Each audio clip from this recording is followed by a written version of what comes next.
मुफ्ती आज़म पाकिस्तान, सदर जामिया दारुल उलूम कराची, सरपरस्त वफाकुल मदारिस अल अरबिया पाकिस्तान, हज़रत मौलाना मुफ्ती मोहम्मद रफ़ी उस्मानी साहब के इंतकाल पर मुफ्ती मोहम्मद ज़ुबैर साहब का इजहार अफसोस।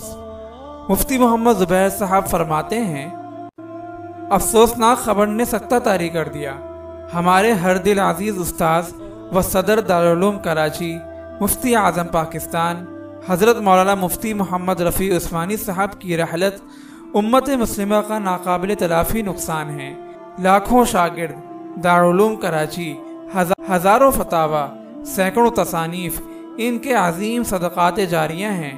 अल्लाहुम्मा ला तहरिमना अजरा वला तफ्तिन्ना बअदा।